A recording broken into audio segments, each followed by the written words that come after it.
आज हम राष्ट्रीय योग्यता आधारित छात्रवृत्ति परीक्षा योजना 2014 में गणित के पूछे गए प्रश्नों को सॉल्व करेंगे। तो आइए देर न करते हुए शुरू कर लेते हैं। देखिए, पहला क्वेश्चन आपकी स्क्रीन पे दिख रहा होगा। गणित से शुरू हुआ क्वेश्चन नंबर 161 से पहला क्वेश्चन देखिए। ऋण 3 गुणे ऋण 23 का मान होगा। ऋण का गुणा धन होता है और 23 या 69, तो ऑप्शन 2 सही होगा। Question number 100 option number 2। आगे बढ़ते हैं। Question number 162। यदि x बराबर 2, y बराबर 3, z बराबर 4, तो 2x plus 3y plus z का मान। कुछ नहीं करना है, जहाँ x है वहाँ 2 रख देना है, जहाँ y है वहाँ 3 रख देना है, और जहाँ z है वहाँ 4 रख देना है। तो 2x 2 गुणे x का मान 2 रखना है प्लस 3y 3 गुणे y का मान 3 रखना है प्लस z का मान 4 है, हम 4 रख देंगे। तो 2 दूना 4 प्लस 3 त्रिका 9 और प्लस 4, 9 4 13, 13 4 17। पहला ऑप्शन सही है। आइए आगे बढ़ते हैं क्वेश्चन नंबर 163 पे। क्वेश्चन नंबर 163 कह रहा है कि एक चित्र दिखाया गया है। चित्र में त्रिभुज ABC का परिमाप ज्ञात करना है। तो ध्यान से देखिएगा इस प्रश्न को। त्रिभुज का परिमाप या किसी भी बंद आकृति का परिमाप निकालने के लिए क्या करते हैं? परिमाप। देखिए, परि का मतलब होता है चारों ओर और माप का मतलब होता है माप।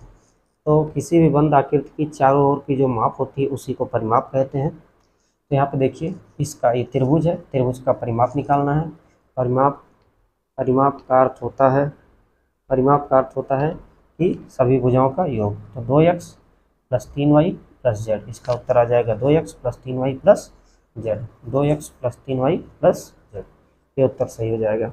आइए अगले प्रश्न पे चलते हैं। Question number 164। क्वेश्चन नंबर 164 कह रहा है किसी संख्या का 1/3 24 के बराबर है, तो वह संख्या होगी। जब 1/3 24 है तो 24 का 3 गुना वह संख्या हो जाएगी, और 24 का 3 गुना होता है 72। लगा सकते हैं। संख्या का 1/3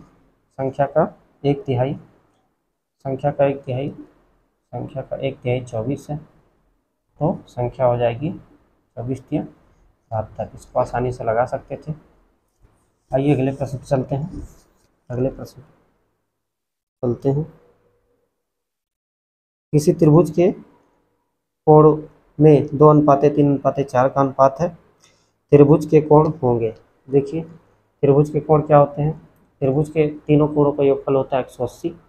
यानी ये जो कोण, ये कोण तीनों का योगफल 180 आना चाहिए। तो यहाँ योगफल देखिए अनुपात का 4 3 7 7 2 9।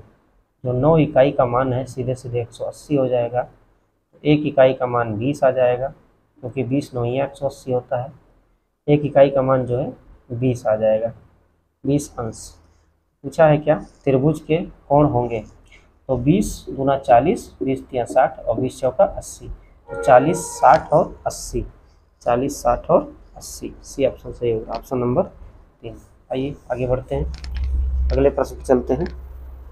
अगला प्रश्न है, दो प्रमेय संख्याओं का गुणनफल दिया है 5/6 और इनमें से एक प्रमेय संख्या दी है, तो दूसरी प्रमेय संख्या पूछा जा रहा है। दो प्रमेय संख्याएं हैं जिनका गुणनफल है ऋण 5/6, ऋण 5/6। उनमें से एक संख्या दी गई है ऋण 7/12। तो हम दूसरी मान लेते हैं, क्या है? x है। क्या करेंगे? हम गुणा कर देंगे, सिंपली गुणा कर देंगे और उत्तर मिल जाएगा।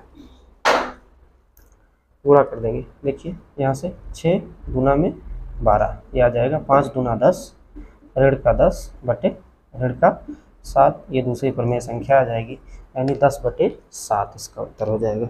10/7, जो कि हमें चौथे विकल्प में दूसरे विकल्प में देखने को मिल रहा है, 10/7। आइए अगले प्रश्न की ओर चलते हैं। 167। Question number 167। क्वेश्चन नंबर 167 ध्यान से देखिएगा। x + 1/x = 4, तो x² + 1/x² का मान ज्ञात कीजिए। बहुत ही बेहतरीन सवाल है, बार बार परीक्षा में पूछता है, सीधे सीधे रिपीट होता है। अगर यहाँ प्लस है, एक्स स्क्वायर प्लस 1/x² का मान निकालना है तो कुछ नहीं करना है, इसका स्क्वायर करके उसमें से 2 घटा देंगे। 4 का स्क्वायर 16 होता है, 16 में से 2 घटा देंगे, इसका उत्तर आ जाएगा 14। अगर यही ऋण होता, ये ऋण होता, ये ऋण होता और इसका मान पूछता, तब क्या करते हम, इसका स्क्वायर करके यानी 4 का स्क्वायर करके और उसमें 2 जोड़ देते, तो उत्तर आता हमारा 18। तो क्योंकि यहाँ प्लस है और हमसे x² प्लस 1/x² का मान पूछ रहा है, क्या करेंगे हम 2 घटा देंगे, स्क्वायर करके 2 घटा देंगे। 4 का स्क्वायर 16 में से 2 घटाएंगे तो 14 आ जाएगा। इस प्रश्न का उत्तर 14। आगे चलते हैं।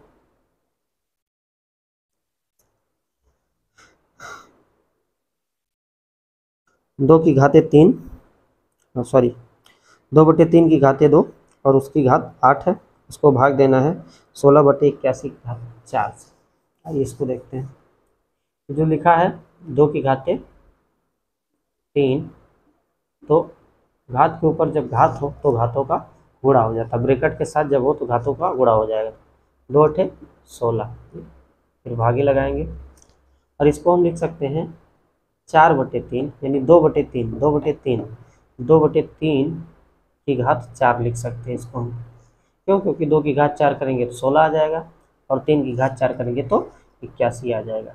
ये 2/3 की घात जो हमने 4 लिखा, ये 16/81 लिखा, लेकिन इसका भी घात 4 है सवाल में। अब इसको सॉल्व कर लेते हैं। तो 2 की घाते 16 हो जाएगा बटे 3 की घाते 16 हो जाएगा, या इसे कर लें 2/3 की घाते पूरा 16 हो जाएगा और भाग लेना है उसको। देखिए यहाँ पे भी 2/3 की घाते 4 चौका 16 आ जाएगा। सेम संख्या से भाग देना है, सब कट के 1 हो जाएगा, इसका उत्तर 1 आ जाएगा और 1 दूसरे विकल्प में दिया है। आगे आते हैं। बहुत बेहतरीन सवाल। 2 संपूरक कोणों का अंतर 40 अंश है, तो प्रत्येक का मान ज्ञात कीजिए। तो प्रत्येक कोण का मान ज्ञात करना है। देखिए जब 2 संपूरक कोणों का योगफल जब 2 कोणों का किन्हीं 2 कोणों का योगफल 180 अंश हो जाए तो उन्हें हम एक दूसरे का संपूरक कोण कहते हैं। यहाँ पे देखिए अंतर दिया है, बहुत बेहतरीन सवाल है। 180 होता है दोनों का योग, कुछ नहीं करना है, इसका आधा कर देना है। तो 180 का आधा आता है 90 और इस 40 का आधा कर देना है। 40 का आधा होता है 20, क्या होता है 20, 40 का आधा 20, कुछ नहीं करना है, एक बार 20 जोड़ देना है और एक बार 20 घटा देना है। तो 90 में 20 जोड़ेंगे 110 आएगा और 90 में 20 घटाएंगे तो 70 आएगा। इसका उत्तर आएगा 70 और 110, 70 और 110, ये उत्तर हो जाएगा 70 और 110। बस कुछ नहीं करना है, संपूरक कोण का योगफल 180 अंश होता है, कुछ नहीं करना है, 180 का आधा कर देना है और जितना अंतर दिया जाए उसका आधा कर देना है। एक बार जोड़ देना है, एक बार घटा देना है। तो 180 का आधा 90 हो जाएगा और इस 40 का आधा 20 हो जाएगा। एक बार 90 में 20 जोड़ देंगे और एक बार 90 में 20 घटा देंगे। जब 90 में 20 जोड़ेंगे तो 110 आ जाएगा और जब 90 में 20 घटाएंगे तो 70 आ जाएगा। इसका उत्तर आ जाएगा 70 अंश और 110 अंश। चलिए नेक्स्ट प्रश्न चलते हैं, अगले प्रश्न चलते हैं। व्यंजक xy धन 5x धन 5y धन 25 का एक गुणनखंड होगा। एक गुणनखंड, देखिए गुणनखंड में करते क्या है, हम इन दोनों में से और इन दोनों में से किसी एक चीज़ को कॉमन ले लेंगे। यहाँ पे हम देख रहे हैं x कॉमन है तो x कॉमन ले लेंगे। यहाँ बचेगा y धन 5 और यहाँ पे धन 5 कॉमन है तो यहाँ भी बचेगा y धन 5। अब इन दोनों में y धन 5 कॉमन दिख रहा है, y धन 5, क्या बचा यहाँ पे इसका x बचा और प्लस इसका 5 बचा। इन दोनों में से कौन सी चीज़ हमको विकल्प में दिख रही है, तो 5 धन y या y धन 5 विकल्प में दिख रही है, इसलिए चौथा विकल्प सही हो जाएगा। तो इस प्रश्न का उत्तर 4 होगा। अगले प्रश्न पर चलते हैं। सवाल नंबर 171, सवाल नंबर 171।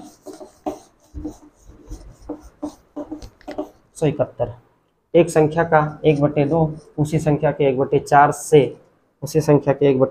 से 15 अधिक है, वह संख्या होगी। संख्या का 1/4 और संख्या का आधा का अंतर कितना लाना है, 15। अगर संख्या हम उत्तर 30 मानते हैं तो 30 का तो हम 1/4 कर नहीं सकते, 1/2 करेंगे तो 15 आएगा, और 1/4 करेंगे तो दशमलव में आ जाएगा, तो यह उत्तर हो नहीं सकता। 40 का अगर लेंगे तो इसका आधा होता है 20 और 1/4 होता है 10, इनका अंतर तो 10 आ जा रहा है, लेकिन सवाल में 15 कह रहा है, इसलिए अभी उत्तर नहीं होगा। अगर 50 लेंगे तो इसका 1/4 नहीं कर सकते, और आधा करेंगे तो 25 आएगा, 1/4 करेंगे दशमलव में आएगा, तो कभी भी कभी पूर्णांक नहीं आएगा, इसलिए उत्तर 60 होगा। क्योंकि 60 का आधा करेंगे तो 30 आ जाएगा, 30 आ जाएगा, और 60 का 1/4 करेंगे तो 15 आ जाएगा, और 30 में से जैसे 15 घटाएंगे 15 आ जाएगा। और सवाल में यही कहा जा रहा है कि संख्या के 1/2 और संख्या के 1/4 का आधा से 15 अधिक है, इसका उत्तर 60 हो जाएगा। सवाल को ऐसे भी बना सकते थे, संख्या को x माना जाता और उसका आधा और उसके 1/4 का अंतर लेते और उसको 15 के बराबर कर देते, क्योंकि सवाल में कहा जा रहा है संख्या का आधा उसी संख्या के 1/4 से 15 अधिक है, ये वाला 15 अधिक है, तो इसमें से चौथाई वाला घटाएंगे तो 15 आना चाहिए।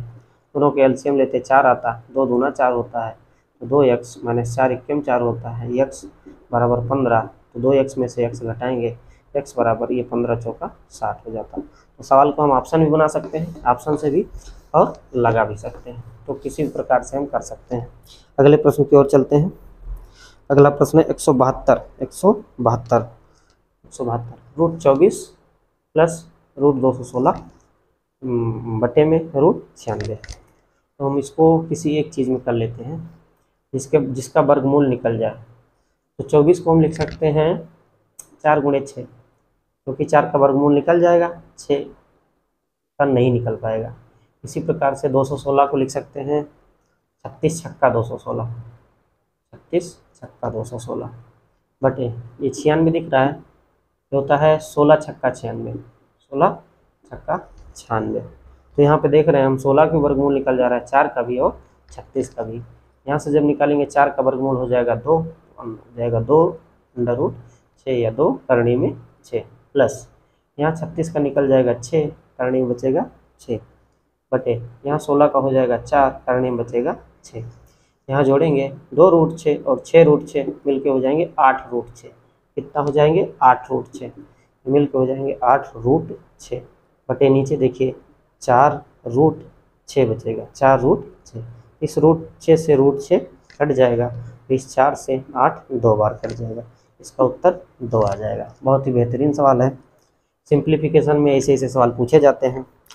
चलिए अगले प्रश्न पे चलते हैं। 173 दो संख्याएं 5:6 के अनुपात में हैं, दो संख्याएं 5:6 के अनुपात में हैं, बड़ी उनका लासा 660 है, तो बड़ी संख्या क्या होगी? अगर संख्या ये है, ये है, ये है, तो संख्याएं इस अनुपात में है, तो मान लेते हैं संख्याएं 5x है और 6x है, तो इनका मासा क्या आ जाएगा? 5x और 6x का मासा, इनका जो अंतर होता है 1, और जो हम इसमें एक चर मानते हैं जैसे यहाँ पे x के, इसका मासा आ जाता है x। तो हम जानते हैं दो संख्याओं का गुणनफल उनके मासा और उनके लासा के गुणनफल के बराबर होता है, और लासा दिया है 660 यहाँ कर देंगे, और सिंपली हम इसको सॉल्व कर लेंगे। देखिए एक x से x कट जाएगा, 6 पंचे 30, 6 पंचे 30, 30 से काटेंगे 1 0 से 1 के 0 कट जाएगा, 3 से जब इसको काटेंगे तो 22 बार कटेगा, 22 3 66 होता है, यानी x का मान आया 22। कितना आया? 22। तो हमसे पूछा है बड़ी संख्या, तो बड़ी संख्या ये हमारी 6x है, 6x ये बड़ी संख्या है, तो 6 × 22 कर देंगे, 22 छक्का 20 छक्का 120 और 2 छंग 12, 120 और 12 132, ये उत्तर हो जाएगा। बहुत ही बढ़िया सवाल लासा मासा का है। अगले सवाल पर चलते हैं। एक समबाहुभुज जिसका प्रत्येक कोण 156 अंश है, तो उनमें भुजाओं की संख्या होगी। देख लेते हैं, पहले इसका कंसेप्ट समझा देते हैं, फिर सवाल आसानी से हमारा बन जाएगा। मान लो एक समबाहुभुज दिया, तो एक समत्रिभुज जिसको हम समबाहु त्रिभुज बनाते हैं वो है, एक समचतुर्भुज जिसको हम वर्ग कहते हैं ये है समचतुर्भुज, समचतुर्भुज ये वर्ग है वर्ग, और एक समपंचभुज ले लेते हैं, एक ऐसा पंचभुज जिसकी सभी भुजाएं बराबर हैं, पंचभुज। ये, और एक समखटभुज ले लेते हैं, ये समखटभुज। यहाँ भुजाओं की संख्या 3 है, यहाँ भुजाओं की संख्या 4 है, यहाँ भुजाओं की संख्या 5 है, यहाँ भुजाओं की संख्या 6 है। हम जानते हैं त्रिभुज के तीनों अंतःकोणों का योगफल होता है 180, तो प्रत्येक कोण हमारा आ जाएगा 60 60 60 का, यानी यह कोण भी 60, यह कोण भी 60 और यह कोण भी 60। ये चतुर्भुज है, क्योंकि यह चतुर्भुज है इसका प्रत्येक कोण आ जाएगा 90 90 अंश का, 90 90 90 90, क्योंकि चतुर्भुज के चारों अंतःकोणों का योगफल होता है 180 अंश। ये देखिए ये समपंचभुज है, समपंचभुज यानी पांचों भुजाएं इसकी बराबर है, समपंचभुज, समपंचभुज कुछ इस टाइप से बनेगा, इस टाइप से समपंचभुज, इसकी पांचों भुजाएं आपस में बराबर। हम जानते हैं समपंचभुज के पांचों सभी अंतःकोणों का योगफल होता है 540 अंश, 540 अंश। तो 540 को हम अगर 5 से भाग दें, 540 को अगर 5 से भाग दें, सभी कोण 108 अंश के आएंगे, 108 अंश, 108 अंश, 108 अंश। चलिए समझने के लिए इतना काफ़ी है। देखिए अगर अंतःकोण 60 अंश है तो बाह्य कोण होगा 120 अंश, 120 अंश, क्योंकि एक सरल रेखा पर 180 अंश का कोण बनता है। अगर अंतःकोण 60 अंश का है तो बाह्य कोण 120 का होगा। उसी प्रकार ये जो वर्ग बनाए हैं, अंतःकोण 90 अंश का है तो बाह्य कोण हो जाएगा, ये भी 90 हो जाएगा, क्योंकि 90 90 180 होता है। ये देखिए ये अगर अंदर वाला कोण अंतःकोण 108 अंश है तो बाहर वाला कोण आ जाएगा 72 अंश। बस समझने के लिए ये तीन आकृतियाँ काफ़ी हैं। कुछ नहीं, भुजाओं की जब भी आपसे संख्या पूछे तो बाह्य कोण पे ध्यान दीजिए। बाह्य कोण को 360 अंश है, इसको बाह्य कोण से भाग दे दीजिए। जब 120 से भाग देंगे तो यहाँ आता है 3, यानी ये त्रिभुज की बात हो रही है। इसी 360 को अगर हम बाह्य कोण 90 है, 90 से भाग दे दें तो यहाँ भुजाओं की संख्या आती है 4। कितनी आती है? 4।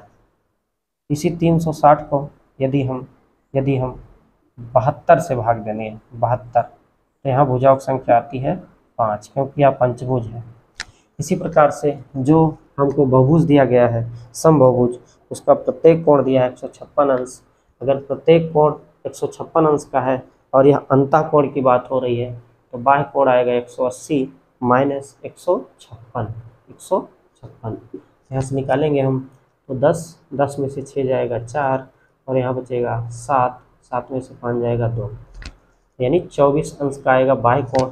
और भुजाओं की संख्या निकालनी है तो 360 को हम 24 से भाग दे देंगे, और जैसे ही 24 से भाग देंगे तो 24 से कम 24, 12 36 120, 24 पंचे 120, यानी इसका उत्तर 15 आ जाएगा। तो बहुत ही बेहतरीन सवाल है।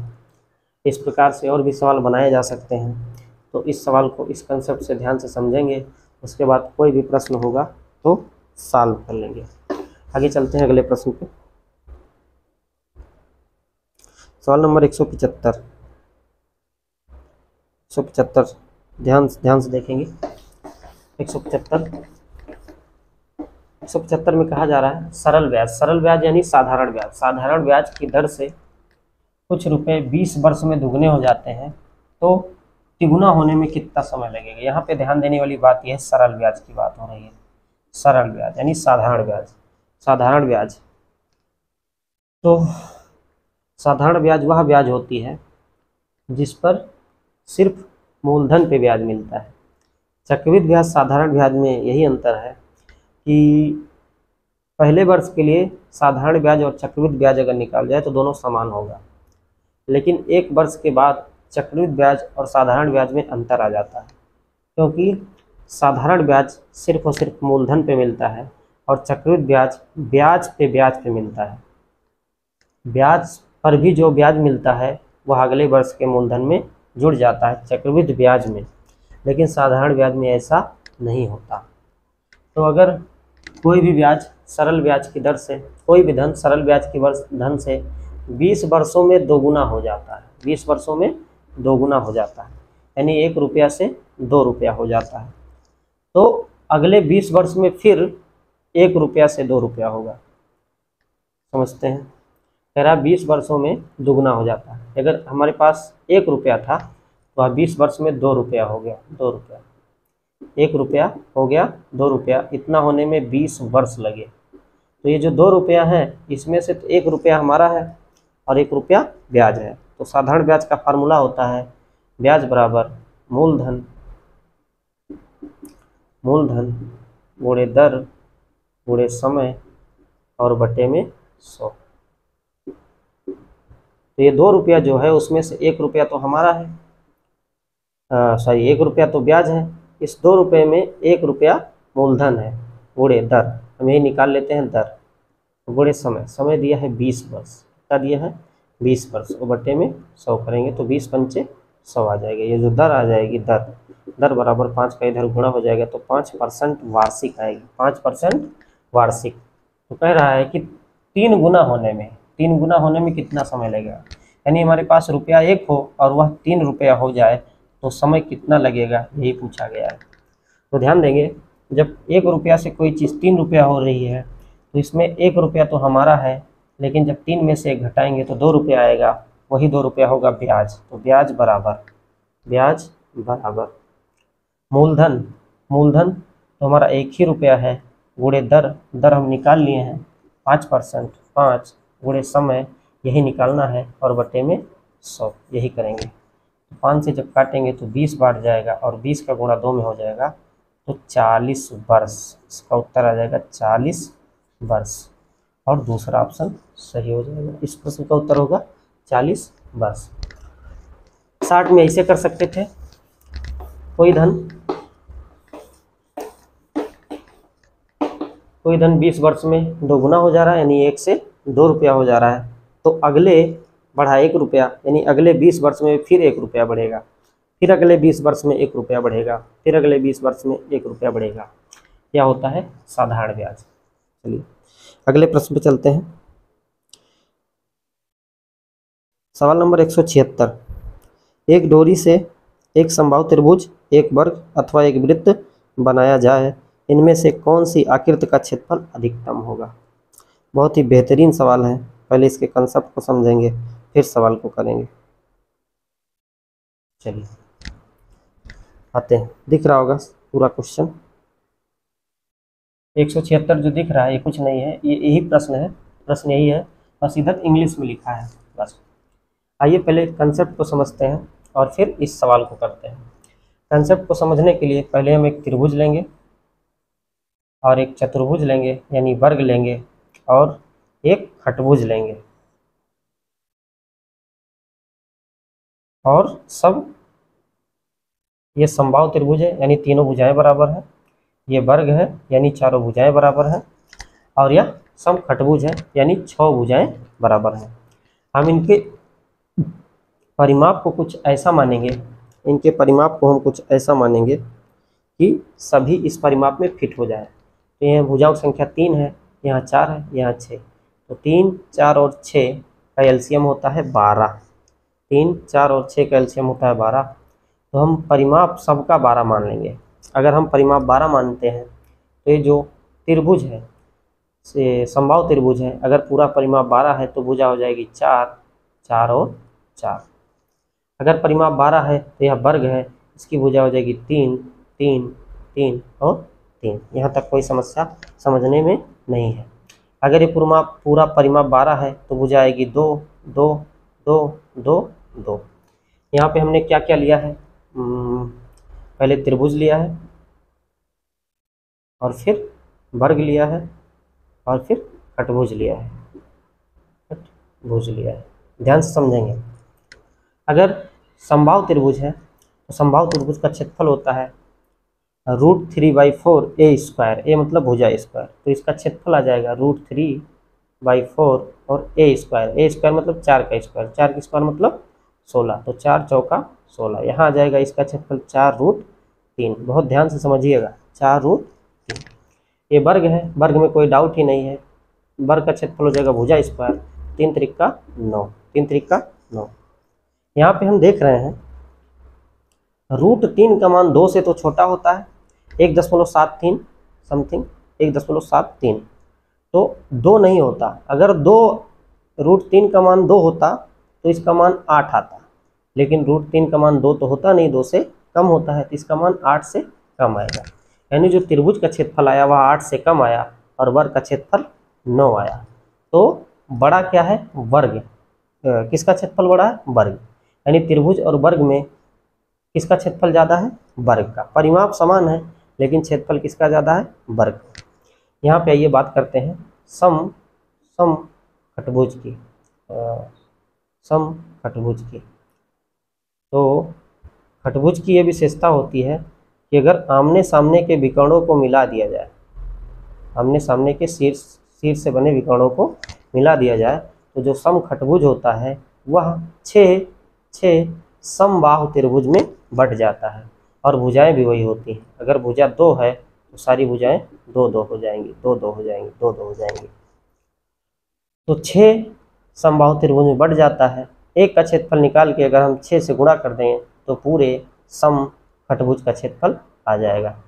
तो अभी हमने बताया समबाहु त्रिभुज का क्षेत्रफल होता है √3/4 और a² मतलब भुजा स्क्वायर। यहाँ भुजा 2 है, कितना है? 2 है, तो 2 स्क्वायर 4 हो जाएगा। क्या हो जाएगा? 4। यह आएगा 1 इस छोटे वाले समबाहु त्रिभुज का क्षेत्रफल। लेकिन हमको तो 1 निकालना नहीं, ऐसे 6 हैं, 1 2 3 4 5 6, तो 6 से हम गुणा भी कर देंगे। यहाँ पे देखिएगा इस 4 से ये 4 कट जाएगा, इसका मान आ जाएगा 6√3। 6√3, √3 का मान होता है 1.7 के आसपास। 6 से जब गुणा करेंगे तो 17 छक्का 102 होता है, तो 10.2 के आसपास आ जाएगा 102। ये हम लगभग मान की बात कर रहे हैं, एग्जैक्ट मान नहीं है, ये लगभग मान है, लगभग मान। अब देखिए परिमाप समान है, एक त्रिभुज है, एक वर्ग है, एक खटभुज है। भुजाओं की संख्या बढ़ रही है, भुजाओं की संख्या बढ़ रही है, परिमाप समान है। लेकिन क्षेत्रफल देखिए, इसका क्षेत्रफल 8 से कम है, इसका 9 है और इसका 10 से ज़्यादा है। यानी जब भुजाओं की संख्या बढ़ रही है तो क्षेत्रफल भी बढ़ रहा है। और यही पूछा है इनमें से कौन सी आकृति का क्षेत्रफल अधिकतम होगा? अधिकतम होगा। तो एक ऑप्शन हमको वृत्त दिख रहा है, हम देख लेते वृत्त है क्या।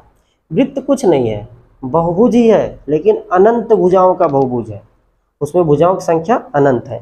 भाई देखिए जब 3 है, 4 है, 5 6, ऐसे हम थोड़ा अष्टभुज बना लेते हैं, अष्टभुज बना लेते हैं। देखिए अष्टभुज, कुछ नहीं करना है, जैसे जैसे हम भुजाओं की संख्या बढ़ाते जाएंगे वैसे आकृति हमको थोड़ा बहुत गोल होती दिखती जाएगी। और एक समय ऐसा आएगा जब भुजाओं की संख्या अनंत होगी और आकृति हमको बिल्कुल वृत्त जैसे दिखेगी। तो वृत्त कुछ नहीं है, वृत्त में लिख लेंगे, वृत्त असंख्य भुजाओं वाला बहुभुज है, असंख्य भुजाओं वाला बहुभुज है। वृत्त की एक परिभाषा यह भी बन सकती है, वृत्त असंख्य भुजाओं वाला समबहुभुज है। ये लाइन बहुत इंपॉर्टेंट है, समबहुभुज है। तो हम देख रहे हैं यहाँ पे जैसे जैसे भुजाओं की संख्या बढ़ती जाती है उसका क्षेत्रफल भी बढ़ता जाता है। और सवाल में यही पूछा गया है कि एक डोरी से एक समबाहु त्रिभुज बनाएं, एक वर्ग बनाएं और एक वृत्त बनाएं, इनमें से किसका क्षेत्रफल सबसे अधिक होगा? किसका क्षेत्रफल सबसे अधिक होगा? हम देख रहे हैं जो वृत्त है, क्योंकि यह इसमें भुजाओं की संख्या सबसे ज़्यादा है, इसलिए वृत्त का क्षेत्रफल सबसे अधिक होगा। तो वृत्त एवं समबाहु त्रिभुज दोनों दिया है, तो समबाहु त्रिभुज का क्षेत्रफल तो सबसे कम होता है, तो यह उत्तर नहीं होगा। वृत्त से कम होता है वर्ग का, यह भी उत्तर नहीं होगा, यह भी उत्तर नहीं होगा। तो सबसे बढ़िया उत्तर वृत्त होगा। बहुत बेहतरीन सवाल था, उम्मीद करता हूँ समझ में आया होगा। और इसी प्रकार से अब इसको आप रट सकते हैं कि अगर कुछ आकृतियाँ दी गई हों और परिमाप समान हो, समान परिमाप से बनी हुई कई आकृतियाँ हों, तो उनमें से उस आकृति का क्षेत्रफल सबसे अधिक होता है जिनमें भुजाओं की संख्या सबसे अधिक होती है। इस कंसेप्ट है ये, इसको समझ गए होंगे तो अब इसको रख सकते हैं। आइए अगले प्रश्न पे चलते हैं।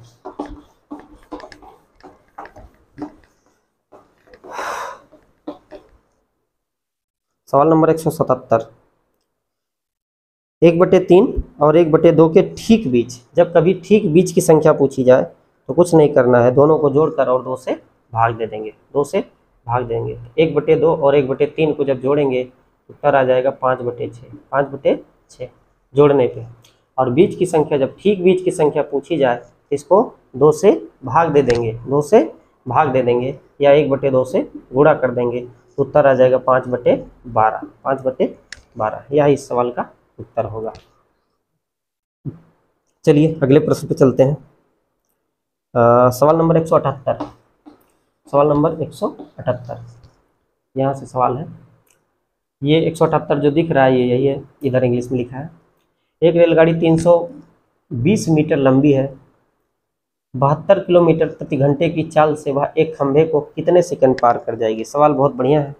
देखिए, जब भी कोई ट्रेन किसी खंभे या किसी पेड़, किसी व्यक्ति को जब पार करती है तो हम जो दूरी लेते हैं उस ट्रेन की लंबाई को लेते हैं, लेकिन जब वही ट्रेन किसी पुल या प्लेटफार्म को पार करती है तो हम दूरी को प्लेटफार्म की लंबाई प्लस ट्रेन की लंबाई यानी रेलगाड़ी की लंबाई के बराबर लेते हैं, उनके योगफल को लेते हैं।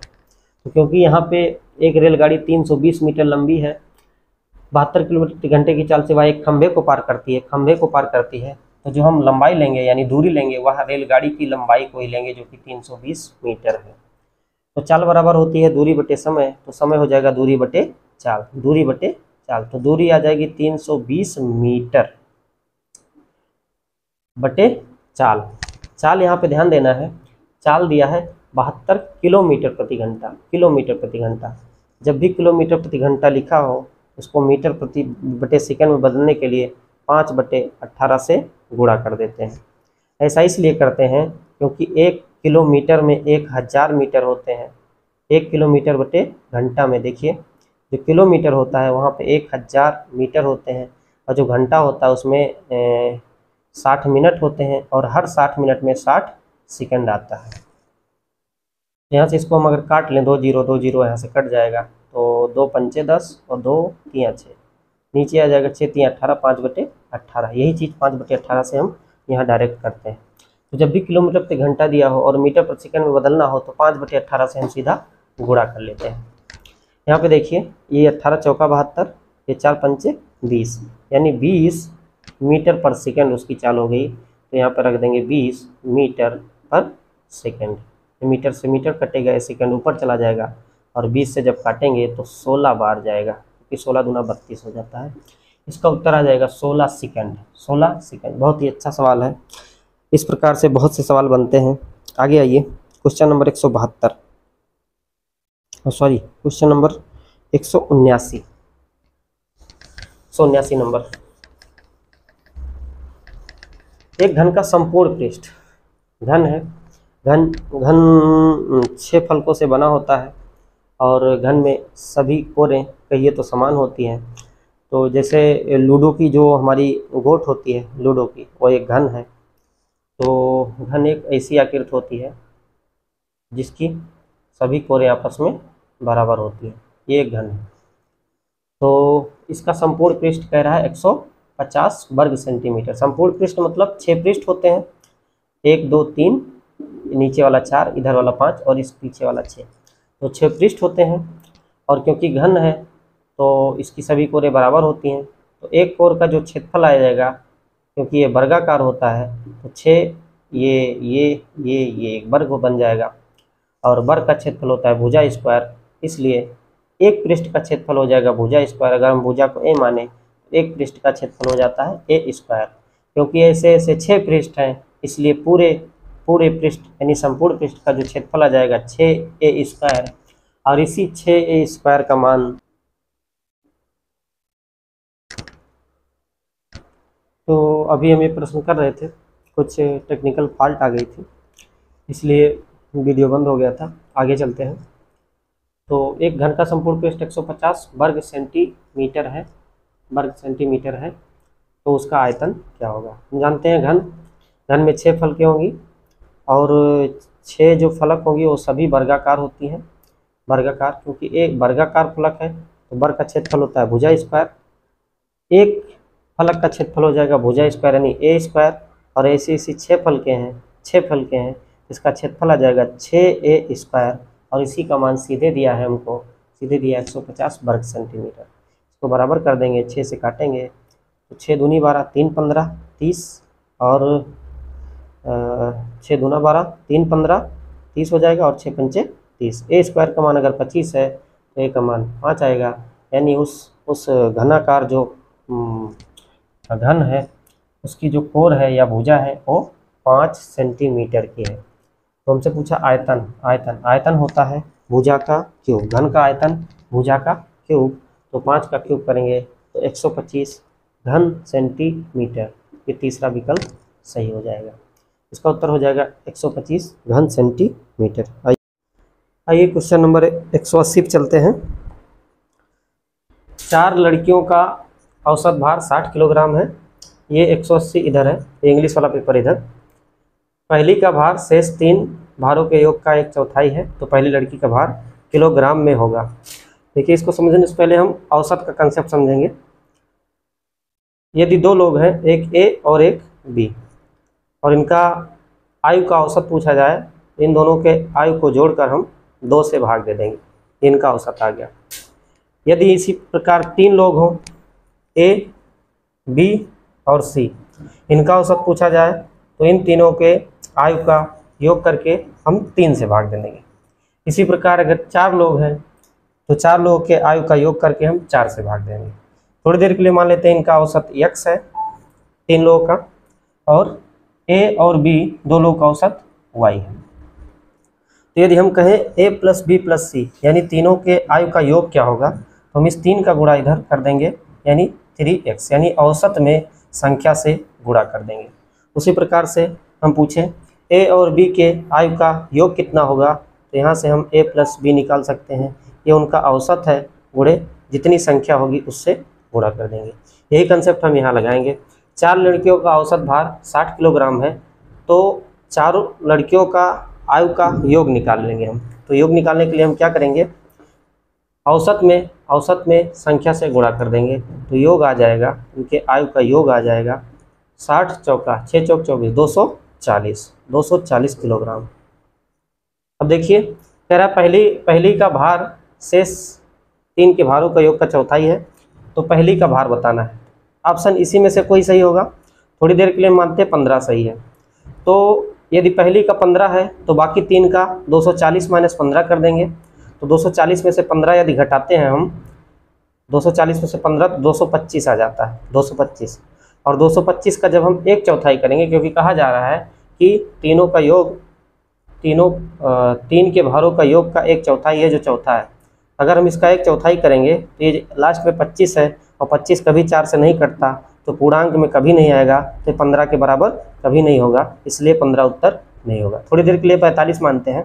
45 में इकाई में 5 है, या 240 में से हम 45 को घटाएंगे, इधर 10 में से 5 जाएगा, इकाई में 5 आ जाएगा, और इकाई में अगर 5 आ गया तो फिर 4 से नहीं कटेगा, यानी पूर्णांक नहीं आएगा, तो कभी बराबर नहीं हो सकता। इसको देखते हैं, यहाँ पे 48 है, 8 है, यानी इधर 240 में से 48 घटाएंगे तो आएगा 192,